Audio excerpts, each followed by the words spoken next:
Hello, fellow flamenco enthusiasts, and welcome to Everything Flamenco. I'm your host, Nagugu. This is episode 52.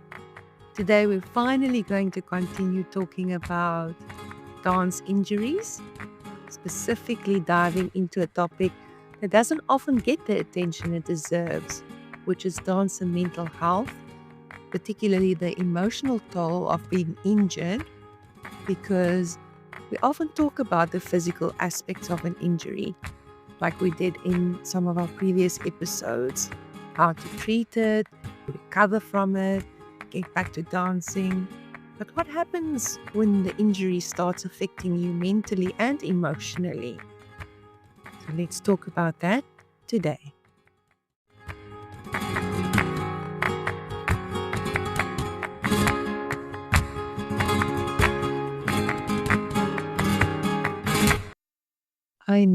I know, it's been a hot minute again since I brought out another episode.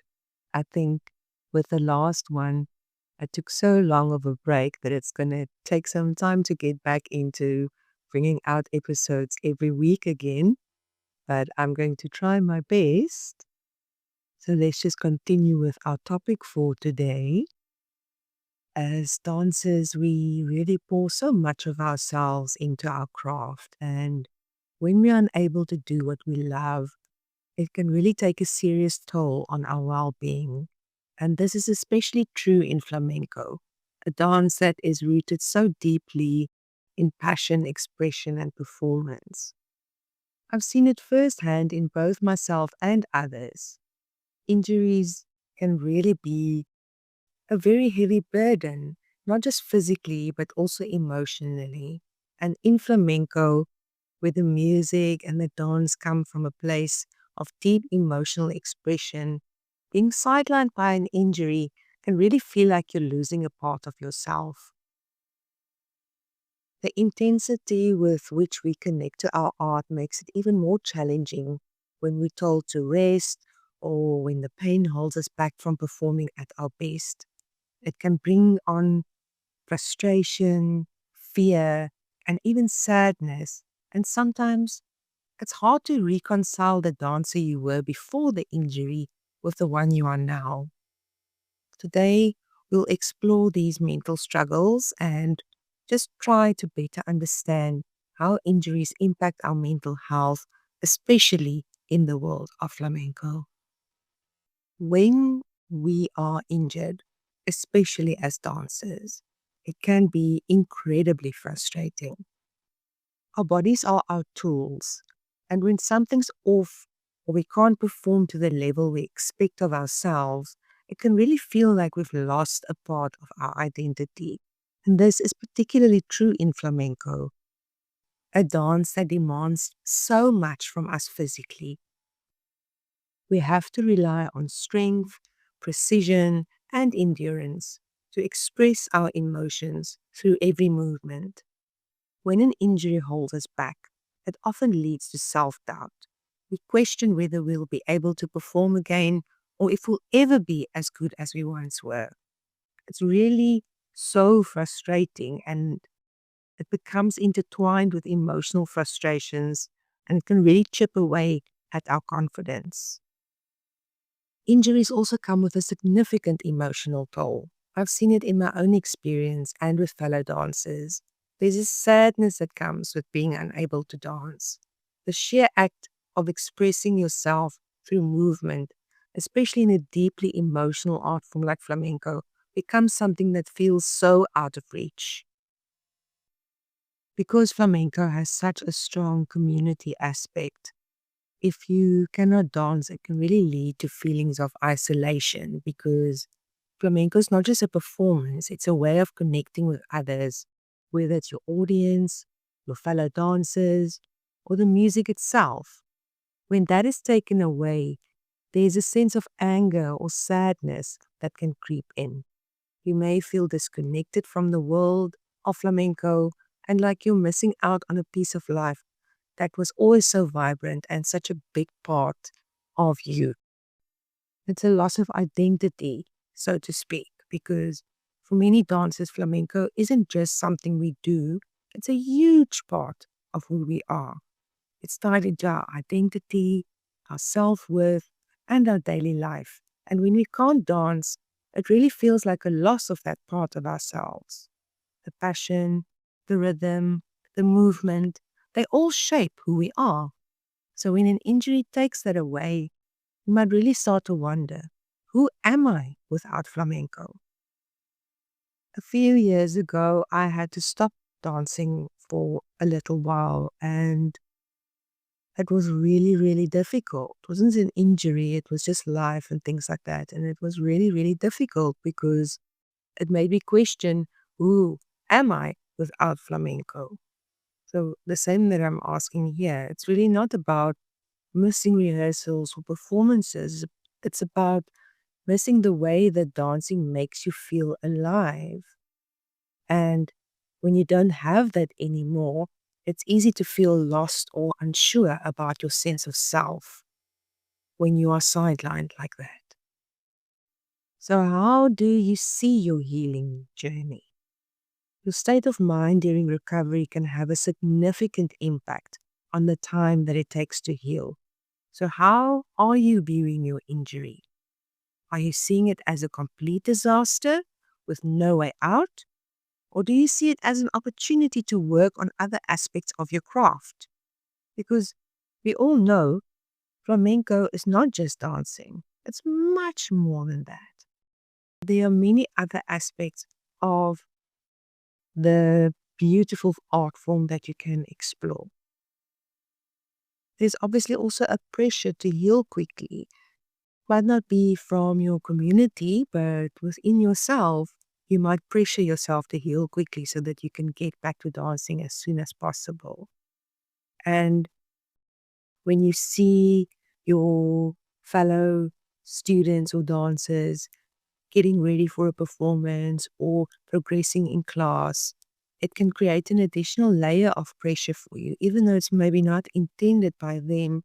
Like I say, it can be internal.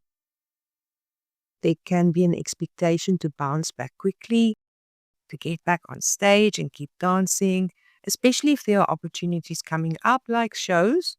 And for many of us, the thought of missing a performance, whether it's a small gathering or a major show, can cause quite a lot of anxiety because we don't want to disappoint our teachers, our peers, or the audience, especially if you are a seasoned dancer that a lot of other students are relying on. You want to push yourself to heal quickly, sometimes even ignoring the warning signs that you're not fully recovered. And this urgency can add stress to an already difficult situation, causing more anxiety and self-imposed pressure to recover faster than you're physically able to. And with that comes comparing yourself to others. One of the toughest mental struggles can come from comparing your recovery process to others. In flamenco, where individual style and unique expression is so highly valued, it's easy to look around and see other dancers continuing their journey while you're stuck healing. You might see others progressing in their training, performing with ease, and feel like you're falling behind. Even if you might be attending classes and just watching from the sidelines, the fact that you can't physically take part can take a toll on your mental health. The truth is, every dancer's recovery is different, and comparing yourself to others rarely helps. It really only adds more strain to your mental health. But with saying that, I know it is easier said than done. It really is hard to not compare yourself with others, especially in a community where artistry is so visible and celebrated. We tend to forget, especially when you are the one that's falling behind, so to speak, we tend to forget that everyone's journey is unique and that healing, both physically and mentally, takes time. So, what about physical isolation from the group? Because, as I've said, flamenco is not just a solo dance, it's deeply communal. The connection between dancers, musicians, and even the audience is what gives flamenco its raw emotional energy.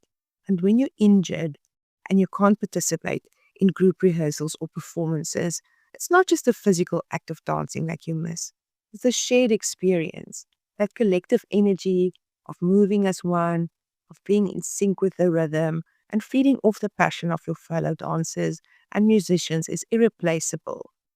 And also behind the scenes, when you are preparing for a show before going on stage and you are getting ready together, or you maybe make a mistake in the show and it's a little story that everyone can tell that you have not been part of, it can make you feel isolated.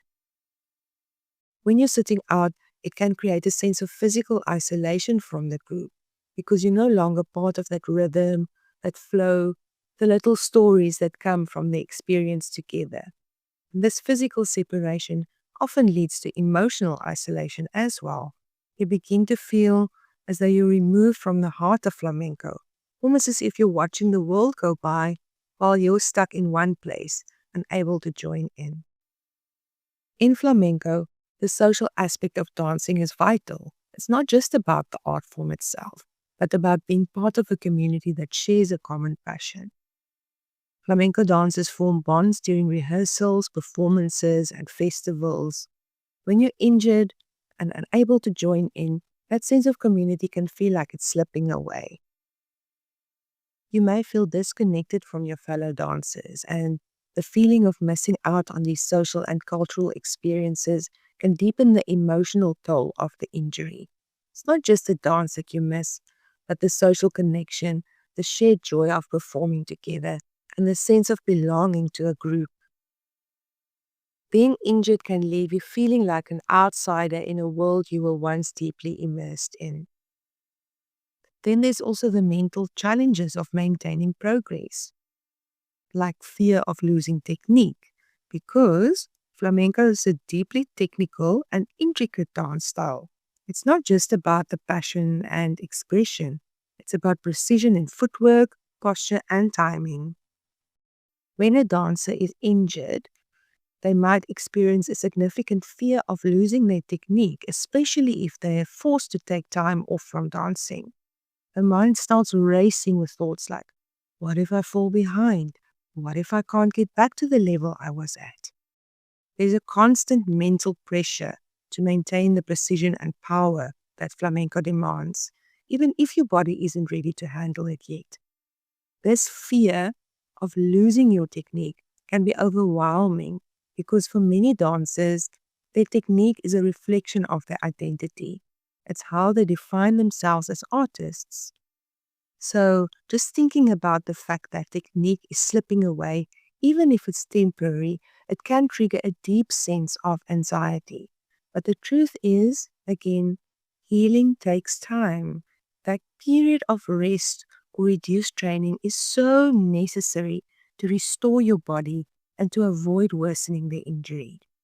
But mentally, you you really have to fight your thoughts as well because it's tough to embrace the slower process when all you want to do is get back on the dance floor and get back to the level of technique that you were at and the fitness that you were at and working on the things that really makes you who you are as a flamenco dancer.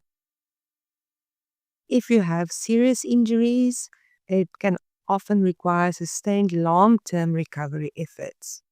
Unlike a minor sprain or bruise that can heal relatively quickly, many other injuries, such as tendinitis, muscle strains, or joint issues, take time and consistent care to fully recover from, even more so when you get older. And this prolonged recovery process can be mentally draining, especially when dancers are anxious to return to their previous level of performance. The challenge here is balancing that desire for quick recovery with the reality that healing takes time. You might feel frustrated by the slow progress, and this can create a sense of anxiety about falling behind in your training or losing your edge. But really, patience is the key, but again, it's often the hardest part because you are constantly pushing to get better, but your body does not want to keep up with your mind. It might take longer to recover and it can be overwhelming because it's also That injury is top of mind. That's all you can think about because you really just want to get back to dancing. But slow, steady recovery leads to long-term success. It's not about rushing back, but about coming back stronger and more mindful of what your body needs to heal properly. And if you rush into it, you might get injured again, and this time it might take even longer to recover. Then even if you go back to dancing and you're not fully healed, you might not be able to perform at the level that you used to before because you didn't give yourself time to recover properly. And this pressure to be perfect or to be at the level you were before you are ready, it becomes amplified when you are struggling because you may feel like you're letting down not just yourself, but your fellow dancers and your audiences. You may worry that your injury will prevent you from delivering the passion and technique that the art form demands, and it can create performance anxiety and further emotional pressures that can delay your healing process. Doing so can cause disappointment in others, and for a dancer, that's also always a deep concern, whether it's disappointing teachers, students, or fans. If you teach flamenco or are involved in a community, there's often a sense of responsibility to show up and lead by example. So when you're injured, you might feel as though you're letting your students down by not being able to demonstrate technique or participate in rehearsals. Similarly, if you're a performer, the thought of disappointing your audience or your peers can be incredibly stressful. There's a shared joy in dancing together and performing for others. And when you're sidelined by an injury, it can feel isolating. It's a mental burden. It can really compound the physical challenges that you face. It's not just the body that needs healing, but also the emotional weight of not being able to show up as your full self, both as a dancer and as a teacher or a performer. Just look at social media and public image, for example. In today's world, social media plays a significant role in how dancers maintain their public image. For flamenco dancers, it can be a tool to showcase performances, training progress, and artistic expression. But it also brings a lot of pressure. Seeing others perform while you're recovering from an injury can lead to feelings of inadequacy or jealousy. You maybe have a flamenco dancer that you aspire towards or that you really love to learn from, whether it's online or in person. And maybe you've worked very hard to get close to what that person's level is at. Now you're injured, your progress is slowing down or coming to a halt completely or even going backwards. And you are watching this person performing in this beautiful way and just feel like your dreams are slipping away. And that really brings a lot of pressure. Seeing others perform while you're recovering from an injury can lead to feelings of inadequacy or even jealousy. And you must remember that social media often highlights only the polished and perfect, so to speak, moments of a dancer's career. When you're injured, it can be mentally taxing to scroll through Instagram or Facebook and see peers performing at their best while you are sidelined. And to constantly compare yourself to that can make you feel isolated, inadequate, or left behind, really intensifying the mental strain of the injury. It's important to recognize that the images we see online don't tell the full story of a dancer's journey. There's a lot of behind the scenes effort, struggle, and recovery that's not shared in those perfect snapshots. But the pressure of social media is hard to ignore. Many dancers feel the need to maintain a certain image, even when they are not able to physically perform as they once did. It's important to remember that your worth as a dancer is not defined by your ability to perform at all times. Healing and recovery are part of the journey too, and taking care of your body is the most important thing in the long run.